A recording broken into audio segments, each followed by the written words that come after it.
महाराज दशरथ से एक गलती बनी थी। वो क्या? धोखे से, अनजान से श्रवण कुमार का वध हो गया था। गलती से गलती हुई थी। बोलो महाराज दशरथ को दंड भोगना पड़ा कि नहीं पड़ा? भगवान राम जिनकी गोद में खेले हैं, वो भगवान क्या महाराज दशरथ को क्षमा नहीं कर सकते थे? नहीं किया क्षमा। महाराज दशरथ को भी अपना पाप भोगना पड़ा। जैसी करनी वैसा फल, आज नहीं तो निश्चय कल। हां, तुम्हारी विशेष भक्ति अगर हो गई, हुई हो, तब भगवान संत विधान बदल सकते हैं। ये नियम है। तुम अगर भक्ति में, श्रद्धा में बहुत ऊंचे पहुंच गए हो तो कर्म का विधान बदल सकता है। ये रूल है। भगवान ने कहा, मोर वचन चाहे पड़ जाए फीका, संत वचन पत्थर की लीका। जहां तुम्हारी श्रद्धा होगी, भावना होगी, तो कृपा होती है, दुख भी दूर होते हैं, भगवान भी मिलते हैं। ये बात सच है। लेकिन इस बात के पीछे धोखे भी बहुत हो रहे हैं। मैं अलर्ट करना चाहूंगा। संतों के पास लौकिक दुख, लौकिक कामनाओं के लिए मत जाओ, नहीं तो ठगों से पाला पड़ेगा। बहुत ठग घूम रहे हैं इसी तलाश में कोई उनको ऐसा मूर्ख मिले जो उनसे जाकर कहे हमारा दुख दूर कर दो, हमको सुख दे दो। ऐसे लोभी कामी मूर्खों की इंतजार रहती है ठगों को। दुनिया में जब तक मूर्ख होंगे तब तक समझदार भूखा नहीं मर सकता। खूब लोगों के धंधे चल रहे हैं। जो कर्म किया है प्रभु के विधान से, जो सुख दुख आया है, चुपचाप भोग लो। अपने कर्तव्य कर्म करते जाओ, प्रभु का नाम जप करते जाओ। मीरा से ऊंचे क्या तुम भगत होंगे जिनके संग में श्री कृष्ण नाचते हैं, बंसी बजाते हैं। मीरा नाचती है, उस मीरा की जिंदगी में भी कितने दुख आए हैं। वसुदेव देव के घर में स्वयं भगवान श्री कृष्ण जन्म लिए हैं। जन्म लेने के बाद भी वसुदेव देवकी को 12 साल जेल में रहना पड़ा। श्री कृष्ण के जन्म से पहले तो जेल में थे ही, श्री कृष्ण के जन्म के बाद भी 12 साल तक जेल में रहे। चाहे भगवान क्यों ना मिल गए हो, फिर भी जो दुख भाग्य का लिखा तो भोगना पड़ा। पांचों पांडवों का रथ, अर्जुन का रथ श्री कृष्ण ने हाँका। श्री कृष्ण बिक चुके थे अर्जुन के प्रेम में, लेकिन भगवान श्री कृष्ण अर्जुन को दुख से नहीं बचा सके। अभिमन्यु मारा गया, अर्जुन रोए, व्याकुल हुए, नहीं बचा सके अभिमन्यु को। चाहते तो बचा सकते थे, लेकिन नहीं बचाया। क्यों? कोई लाख करे चतुराई, कर्म का लेख मिटे ना रे भाई। वो पांचों पांडव भी बन बन में भटके हैं 12 साल तक। 13वें साल में उनको दास दासी बन के रहना पड़ा। किन पांचों पांडवों को? जिनके श्री कृष्ण सगे थे, जिनके रोम रोम में कृष्ण बसे थे, उनको भी कितने दुख उठाने पड़े। कर्म का लेख कोई बदल नहीं सकता। हाँ, विशेष ऊंची किसी की स्थिति हो, ऊंचा कोई भक्त हो, पहली बात तो सच्चे भक्त, ऊंचे भक्त ना किसी संत से कहेंगे हमारा दुख दूर हो जाए, ना वो भगवान से कभी कहेंगे हमारा दुख दूर हो जाए। भाई हनुमान प्रसाद पोदार जी कितने ऊंचे संत, मैं व्याख्या नहीं कर पाऊंगा। जितनी भी उनकी महिमा गाऊंगा वो थोड़ी ही होगी। क्या थे वो, मैं कहां तक उनके बारे में बताऊं। ग्रंथ पढ़ के देखो, भाई जी एक अलौकिक विभूति ग्रंथ का नाम है। उसमें भाई जी का जन्म से लेकर के परमधाम गमन तक का पूरा चरित्र लिखा हुआ है। उसको जरा पढ़ के देखो, पता चलेगा। तुम भाई जी को इंसान मानना बंद कर दोगे, यही कहोगे तो साक्षात राधा रानी प्रकट हुई थी। और ऐसा नहीं कि लिखने वाले ने झूठ लिख दिया। छोड़ो चर्चा नहीं, अब आगे चलो। भाई जी बहुत ऊंचे संत। उन भाई जी को भी सन 1956 में कैंसर का रोग प्रारंभ हुआ था। इसी कैंसर की बीमारी में उनका प्राणांत हुआ है। राधे बाबा कितने बड़े महापुरुष हुए हैं, उन बाबा को भी कितनी बीमारियां थी, कितने दुख तकलीफ उठाने पड़े। अभी की बात 4 दिन पहले की, हमारे पंडित बाबा उनको भी शरीर का क्लेश सहन करना पड़ा। श्री कृष्ण उनकी गोद में खेलते थे, तब भी दुख उठाने पड़े। क्या भगवान उनका दुख दूर नहीं कर सकते थे? क्या बाबा भगवान से प्रार्थना नहीं कर सकते थे? भाई जी ने कितने लोगों के रोग दूर किए, कितने दुखियों के दुख दूर किए। क्या वो अपने लिए कह नहीं सकते थे कि मेरा कैंसर का रोग दूर हो जाए? सच्चे भक्त कभी प्रार्थना करते नहीं हो। तो भाई जी की प्रार्थना है कि चाह तुम्हारी ही हो प्यारे, नित्य निरंतर मेरी चाह। जो मैंने कल पद रत्नाकर ग्रंथ से प्रार्थना की थी, वो भाई जी की लिखी है। कभी कोई कामना नहीं की। बड़े से बड़े दुख है, हंसते हंसते झेल गए। एक बार कुटियों में आग लग गई, सारी कुटियां धू धू करके जलने लगी। साधक उसमें रह रहे थे। 1 साल का गोरखपुर में निवास दिया था साधकों को। 1 साल की साधना सबको बताई। यहीं पर गीता वाटिका में रहकर सब साधकों को 1 साल तक नियम संयम का पालन करते हुए भगवान का जब चिंतन करना। कुछ नियम बताए थे, अवश्य भगवान की अनुभूति होगी। 1936 की बात, उस दौरान न जाने कैसे कुटियों में आग लगी। एक एक करके सारी कुटियां धू धू करके जलने लगी। लोग भागे बाल्टी उठा के पानी डालने के लिए, आग बुझाने के लिए। लेकिन भाई जी आग बुझाने के लिए नहीं भागे, जल्दी से रसोई के अंदर गए। उनको बूरा मिला, उसमें थोड़ा घी डाला और घी बूरे का कटोरा मिला करके पहुंच गए कुटिया के सामने जहां जल रही थी, और सुहा सुहा करके अग्नि आहुति डालने लगे। मेरे प्रभु अग्नि का रूप धारण करके आए हैं। ये अग्नि साक्षात भगवान का मुख स्वरूप है। मैं भगवान को भोग लगा रहा हूं। अब बताओ, ये संत कभी प्रार्थना करेंगे?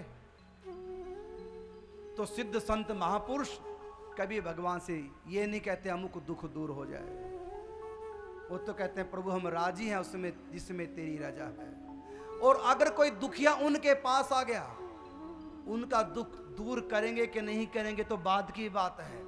लेकिन वो दुखी ना हो, उस दुख में उनको सत्संग सुना करके उनको धैर्य बंधाएंगे, उनको मजबूती भीतर की देंगे, भगवान की भक्ति में लगाएंगे संत।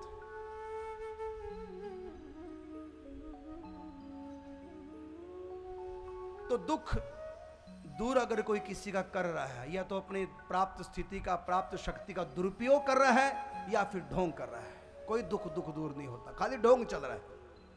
अगर सचमुच में उनके पास कोई पावर है, कोई शक्ति है, फिर वो अपनी शक्ति का दुरुपयोग कर रहा है। वो भक्त नहीं हो सकता, संत नहीं हो सकता। विशेष परिस्थिति में संतों को दया आ जाती है।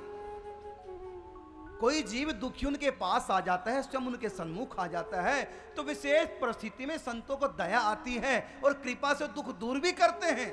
लेकिन वो इस शक्ति का दुरुपयोग नहीं करते, भोग नहीं करते, बेचते नहीं है अपनी पावर को, अपनी शक्ति को। संतों ने कितने दुखियों के दुख दूर किए हैं, लेकिन पैसों में दुख दूर नहीं करते। इतने पैसे में दुख दूर होगा। इसलिए संतों के प्रति श्रद्धा तो रखो, लेकिन आंखें खोल करके श्रद्धा करो। आंखें खोल करके श्रद्धा करो। फिर वो जो कहें, साधना जो बताएं, बस फिर आंखें बंद कर लो। हमेशा खोल के न रखो, आंखें बंद कर लो। जो कहा सो अपना भजन में लग गए। लेकिन तुम भक्ति के लिए कहां जाते हो? तुम भगवान की प्राप्ति के लिए कहां जाते हो? तुम तो जाते हो संसार को प्राप्त करने के लिए। संत संसार को देते नहीं, संसार से छुड़ाते हैं। संत दुख दूर नहीं करते, बल्कि दुखों से जूझने की शक्ति प्रदान करते हैं। दुखों से टकराने की, दुखों को सहन करने की शक्ति संत दिया करते हैं। कभी कभी किसी विशेष परिस्थिति में दुख भी दूर कर दिया करते हैं, लेकिन उनका धंधा नहीं होता। ये बेचते नहीं अपनी पावर को।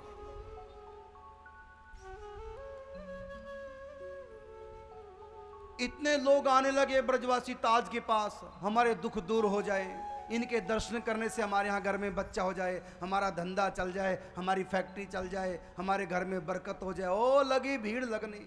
भगवान की चर्चा तो होती नहीं थी, प्रणाम करते। बड़ी दुखी होगी, मेरे तो भगवान ही छूट गए, मेरी तो भक्ति छूट गई। इतना बढ़िया अंदर श्री कृष्ण लीलाओं का स्मरण हुआ करता था, अंदर पिक्चर सी चलती थी, आनंद में मस्त रहती थी। और जब से लोगों को पता चला भीड़ इकट्ठी हो गई। और भीड़ भी भगवान के दीवानों के नहीं, दुनिया के दीवानों की भीड़ है। दुनिया की ख्वाहिशें मेरे सामने रखें। कोई ख्वाहिश लेकर के संतों के पास मत जाओ, भगवान की भक्ति के लिए जाओ। एक किसी शायर ने कहा है कि खूब तरसाया है तेरी ख्वाहिशों ने ही तुझे, खूब तरसाया है तेरी ख्वाहिशों ने ही तुझे, इसलिए दिल तू भी इनको कुछ तरसती छोड़ दे। गैर मुमकिन है ये दुनिया अपनी मस्ती छोड़ दे, इसलिए दिल तू ही ये बेकार बस्ती छोड़ दे। कामनों के पीछे पड़ करके संतों से लाभ नहीं लिया जा सकता। सिद्ध संत भी कहीं जिंदगी में आ गया, अगर तुम संसार की कामनाओं से ग्रसित रहोगे, सिद्ध संत के पास जाने के बाद भी तुम खाली हाथ रहोगे, आध्यात्म में तुम्हारा प्रवेश नहीं होगा। इसे समझदारी करो। एक किसी समझदार ने कहा कि ऐसा नहीं कि कद अपने घट गए, ऐसा नहीं कि कद अपने घट गए, चादर को अपनी देख कर हम खुद ही सिमट गए। हमको विस्तार नहीं करना, हमको सिमटना है। अपने मन की वृत्तियों का बिखराव नहीं करना, उनको समेटना, भगवान में लगाना। लेकिन दुनिया ने, लोगों ने उनकी वृत्तियों का बिखराव कर दिया। ताज बड़ी परेशान हुई। अंत में ताज एक दिन चुपके से अपनी कुटिया छोड़ करके जमुना पार करके गोकुल महावन पहुंच गई। किसी को खबर नहीं लगने थी। अपनी दोनों दासियों को लेकर के जमुना पार नौका से करके चुपचाप महावन गोकुल में पहुंच गई। वहीं पर जिंदगी के शेष दिन इसने बिताए। हर समय नाम जप करती। आप कहेंगे कि नाम जप क्यों करती है, भगवान तो मिल गए। नाम जप क्यों करती है, भगवान तो मिल गए। अब तक ताज बेगम नाम जप करती थी इसलिए कि भगवान मिल जाए। अब भगवान मिल गए, अब क्यों जप करी का, अब इसलिए जप करी है कि नाम जप करने में मजा आता है, नाम जप करने में रस आता है। राम नाम लडवा, गोपाल नाम घी, हरि का नाम मिश्री, तू घोल घोल पी। पहले ध्यान इसलिए करती थी कि मन पवित्र हो, भगवान मिल जाए। अब क्यों ध्यान करती है, अब इसलिए करती है कि ध्यान घनश्याम का दीवाना बना देता है, दिल को ही गोकुल तो बरसाना बना देता है। भगवान का साक्षात भगवान तो कभी कभी सन्मुख आते हैं, लेकिन ध्यान में हर समय भगवान भीतर पिक्चर चल रही है। भीतर राधा नाचे, कृष्ण नाचे, नाचे गोपी जन, मन मेरा बन गया सखीरी पावन वृंदावन। मेरा तन और मन बन गया वृंदावन, दिल के आसन पर बैठे हैं राधा रमन। बस अब ध्यान जो कर रही है इसलिए नहीं कर रही है कि चित्त पवित्र हो, इसलिए नहीं कर रही है कि भगवान की प्राप्ति हो। अब तो ताज इसलिए ध्यान कर रही है कि ध्यान करने में आनंद आता है, ध्यान करने से रस आता है। जिस दिन उसने पहली बार भगवान श्री कृष्ण के, गोविंद देव के साक्षात खुली आंखों से दर्शन किए, उस समय जो उसकी समाधि लगी थी, जो भाव राज्य में खो गई थी, उस समय उसको जो आनंद आया, जिस आनंद में उसको शरीर की भी सुध नहीं रही थी, वही आनंद उसको ध्यान में आने लगा, वही आनंद उसको नाम जप में आने लगा। अब वो नाम जप क्यों कर रही है? सनकादिक ऋषियों ने पूछा देव ऋषि नारद से, किम नाम भजनम? नारद जी ने उत्तर दिया, भजनम नाम रसनम। पूछा भजन क्या है, नाम जप क्या है? देव ऋषि नारद जी ने उत्तर दिया, सुख लेना, रस लेना, आनंद लेना ही तो नाम जप है। अगर कोई देव ऋषि नारद जी से कहे कि तुम क्या कर रहे हो, नाम जप कर रहे हो, तो नारद जी ये नहीं कहेंगे मैं नाम जप कर रहा हूं, देव ऋषि नारद जी कहेंगे मैं रस ले रहा हूं, रस पी रहा हूं, क्योंकि उनको आनंद आने लगा है नाम से। नाम में बड़ा आनंद है, नाम में बड़ा सुख है, चिंतन में बड़ा सुख है, प्रभु की याद में बड़ा सुख है। लेकिन जब तक मन अपवित्र है, जब तक पापों का कलुष मन में जमा हुआ है, तब तक नाम से, चिंतन से आनंद नहीं आता है।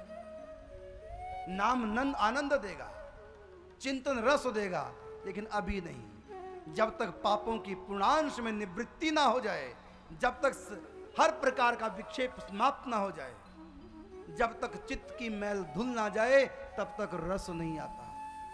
और जब रस आने लगेगा, फिर तुम नाम को जप नहीं करोगे, नाम को पियोगे, नाम का रस लोगे। मीरा ने यही तो लिया, मेरो मन राम ही राम रटे रे, कनक कटोरे अमृत भरे हो, पीवत कौन नटेरे, मेरो मन राम ही राम रटे। मानो सोने के पात्र में अमृत भरा हो और उसको पी रहे हैं, ऐसा आनंद मुझको नाम जप करने में आता है। मीरा कहती है पति की मृत्यु हुई, कोई दुख नहीं, क्यों? नाम का सुख, नाम का रस अंदर आ रहा है। संतान की कोई चाहत नहीं, क्योंकि नाम का रस आ रहा है। विष भी कड़वा नहीं लगा, क्योंकि नाम का रस जो मुख में था। भेजा राणा ने भर प्याला विष घोल कर, और पिया मीरा ने विष को हरि बोलकर। विष के साथ राम कह दिया तो विष भी बन गया विश्राम। तो मीरा ने नाम का रस लिया। बड़े बड़े दुख आए, रग रग में मेरा श्याम इस कदर बस गया, दुख भी दुखी हो गया, मैं कहां फंस गया। दुख भी मीरा को दुखी नहीं कर सका, क्यों? वो आनंद का सागर भीतर हिलोरे मार रहा है, भीतर आनंद का सागर लहरा रहा है।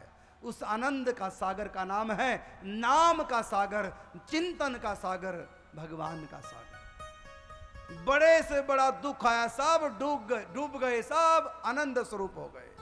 रग रग में मेरा श्याम इस कदर बस गया, दुख भी दुखी हो गया, मैं कहां फंस गया। दुख भी मीरा को दुखी नहीं कर सका।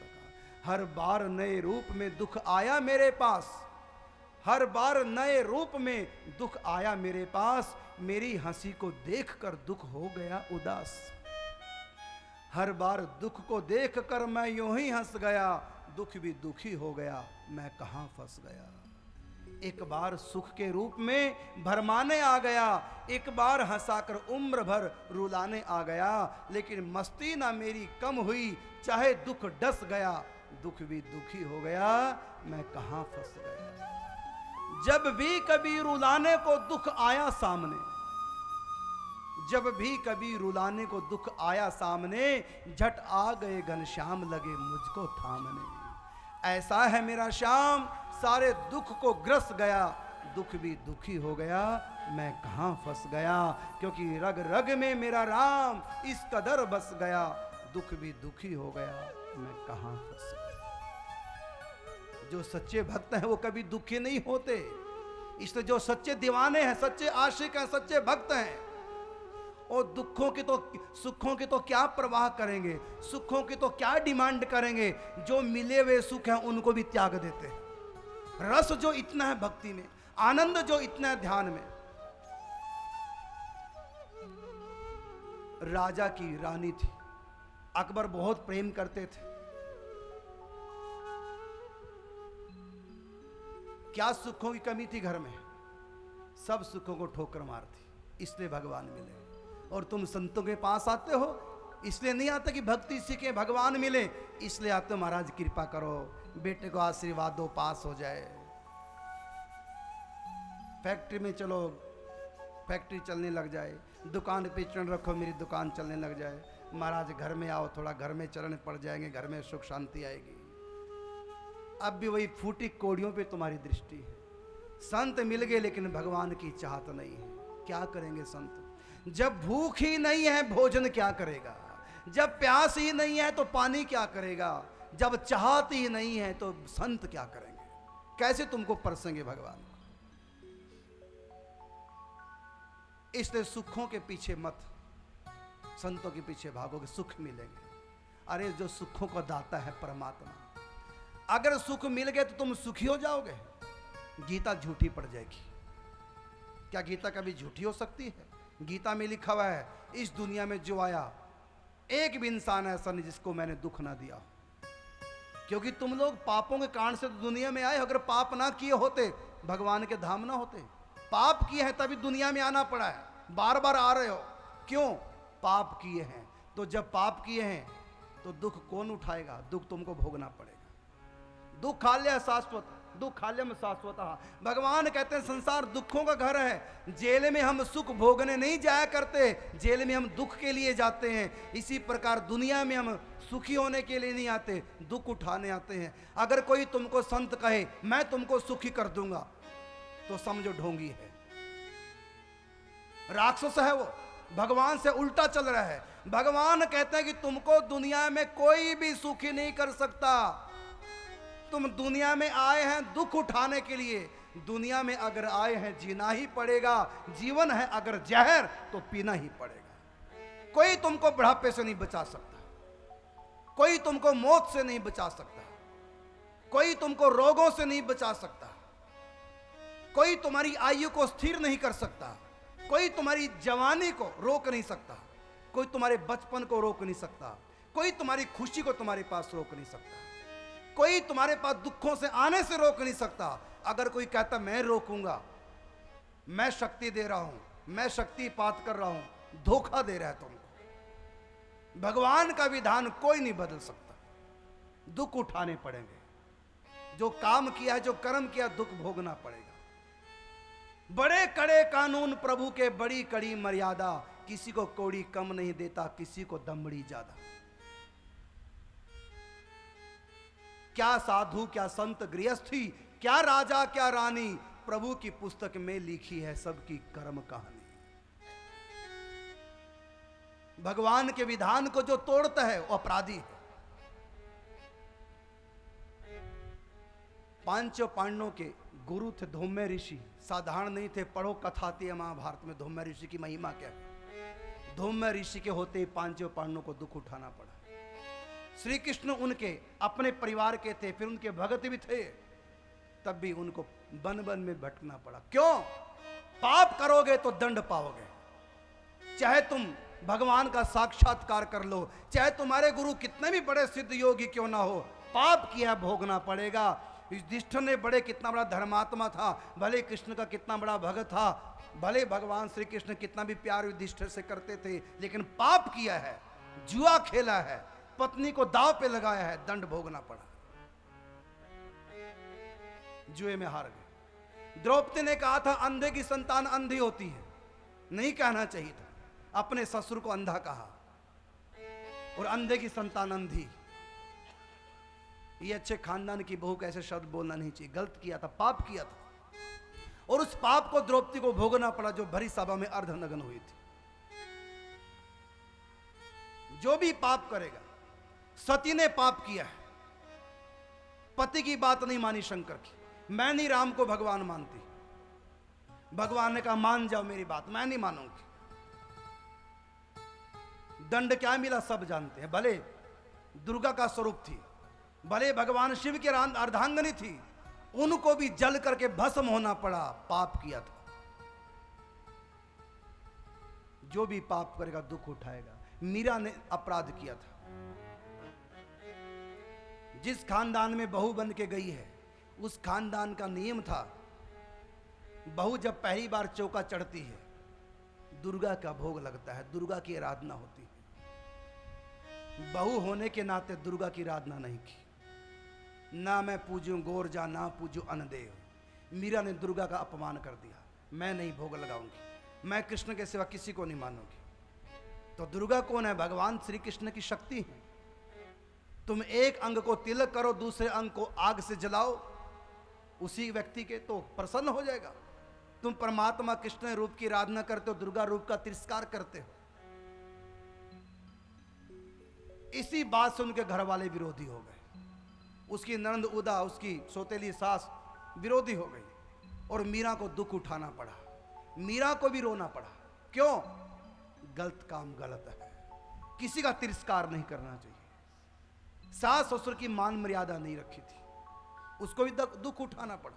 वो बात अलग है कि दुखी नहीं हुई थी, क्योंकि श्री कृष्ण के प्रेम में इतनी रंग चुकी थी कि उन तक दुख का प्रवेश ही नहीं हुआ। लेकिन दुख उसकी जिंदगी में भी आए। उसके परिवार वाले विरोधी इसलिए बने थे कि नहीं बहू आई और सास की बात को पलट दिया, बात नहीं मानी। हम भगत हैं इसका मतलब नहीं हम सास ससुर को किनारा कर दें, हम पति को किनारे कर दें और हम तो भगत हैं, अब तुमको दुखों से कोई नहीं बचाता। कौन से ग्रंथ में कहा भगवान ने कि अपने बड़ों की बात नहीं माननी? हाँ, वो भक्ति से रोकें, भले मत रुको, भक्ति करो, लेकिन तुम लड़ते हो, झगड़ते हो, तिरस्कृत करते हो, अपमान करते हो। जिंदगी को जीने का सलीका सीखो भक्तमाल कथा से। चाहती अकबर से विद्रोह कर सकती थी, महाराज अकबर को त्याग करके चल देती वृंदावन, नहीं गई, अपने मुख से मुझको कहे। उसके लिए रोती रही, भगवान से प्रार्थना करती रही, गुरु जी के चरणों में प्रार्थना करती रही, उनसे प्रार्थना की मेरे पति मेरी बात मान जाएं। रो रो करके भगवान से प्रार्थना करती रही, लेकिन ये प्रण किया था जब तक मेरे पति नहीं भेजेंगे ब्रज में तब तक मैं ब्रज का वास नहीं करूंगा। उसकी भक्ति सच्ची थी, नीयत सच्ची थी, इसलिए देखो राजा अकबर के मन में विचार आ गया इसको ब्रज में भेज दो। अपने पति से विद्रोह नहीं किया था, जब तक पति के पास रही पति की सेवा करती रही थी, दुनिया को निभाया। वो तो सत्संग सुन के लगन इतनी लग चुकी थी, उसको संसार के सुखों की भूख ही खत्म हो चुकी थी, न उसको पति का सुख चाहिए था। मन भगवान में इतना लग चुका था, संसार के लिए उसके पास कोई समय नहीं था, उसकी लगन इतनी थी।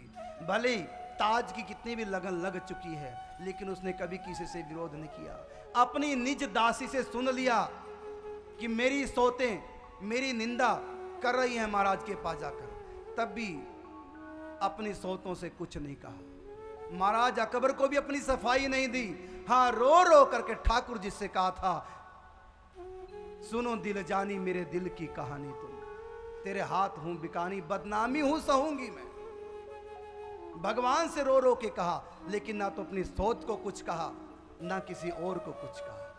भक्तों का जीवन ऐसा पवित्र होता है, तब उनकी करुण पुकार जगती है, तब उनके हृदय में करुणा पैदा होती है, तब उनके वो पवित्र आंसू, जिन आंसुओं पे भगवान बिक जाते हैं, मेरे भक्तन के प्रेम के आंसू जिनका जग में मोल ना तोल। इसलिए आप भक्तों से सीखो जीना। भक्तों से भक्ति ही नहीं सीखनी, यह भी सीखना है कि इन्होंने जिंदगी कैसे जी है। एकदम पवित्र मन, पवित्र आचरण हो, कोई पाप बने ना, सबसे प्रेम करो, सबकी सहो, सबको क्षमा करो, सबके साथ सदव्यवहार करो, सबको नमस्कार करो, और फिर सत्संग सुनते रहो, निष्काम भाव से भगवान की भक्ति करते रहो, अपने कर्तव्यों का भी पालन करते रहो। हाँ, भक्ति करते करते करते एक स्टेज ऐसी भी आ जाएगी जहाँ तुमको संसार की भूख नहीं होगी।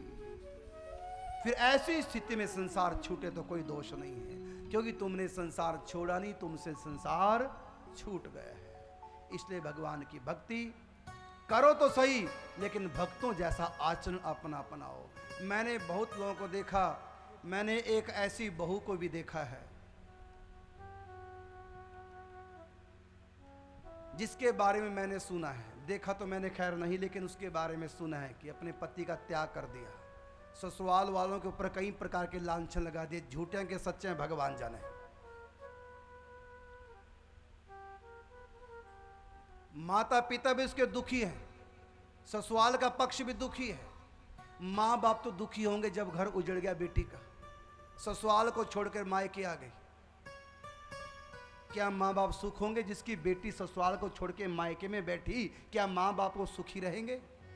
नौजवान बेटी घर में बैठी, माँ बाप को भी दुख दे रही है, ससुराल पक्ष को भी दुख दे रही है। और उसी बेटी को मैंने देखा ठाकुर जी लिए हैं, जहां जाती है ठाकुर जी साथ साथ में ले जाती है। ये कौन सी भक्ति हो रही है? ये कौन सा भक्तों का आचरण है? तुम्हारे भाग्य में जो पति लिखा था तुमको मिल गया, निभाओ। जैसे सास ससुर मिले निभा लो। रावण से बड़ा तो कोई खूंखार नहीं हो सकता, मंदोदरी ने निभाया ना रावण को। जलंधर से बड़ा तो कोई राक्षस हो नहीं सकता, उसकी पत्नी वृंदा ने निभाया ना जलंधर राक्षस को। और तुम्हारा पति तो राक्षस भी नहीं है। छोटी मोटी बातों में तुम छोड़ देते हो। मत सोचो तुम ससुराल वालों को कष्ट दे रहे हो, कष्ट तुम्हारे मां बाप को भी मिल रहा है। जैसा भी तुमको परिवार मिला, कोई सास चाहेगी कि मेरे बेटे का घर उजड़े? सास का कसूर निकाल दिया, ये नहीं बसने दे रही है। कौन मां अपने बेटे घर उजाड़ेगी? और कई लोग लांछन लगाते हैं कि बहू तो ठीक है, इसके माँ बाप सीख दे रहे हैं। ये भी झूठ बात है। कोई माँ बाप अपनी बेटी का घर बर्बाद नहीं कर सकते। इसलिए ना तो लड़के के माँ बाप का कसूर है, ना लड़की के माँ बाप का कसूर है। कसूर है खुद इन दोनों का, जो जीना नहीं आता। लड़की को चाहिए कि जैसा उसको ससुराल मिला, बुरा नहीं हुआ करता ससुराल, बुरे तो अपने कर्म होते हैं। अपने कर्मों के अनुसार जैसा परिवार मिला वहीं अपने आप को एडजस्ट करें। और खूंखार से खूंखार सास भी क्यों ना हो, खूंखार से खूंखार पति भी क्यों ना हो, प्यार की भूख सबको एक समान लगती है। तुम प्यार का व्यवहार करके तो देखो, तुम प्यार समर्पित करके तो देखो, तुमको प्यार क्यों नहीं मिलेगा। लेकिन तुम प्यार करना नहीं चाहते। मेरी चले, मेरा घर है। बहू कहती है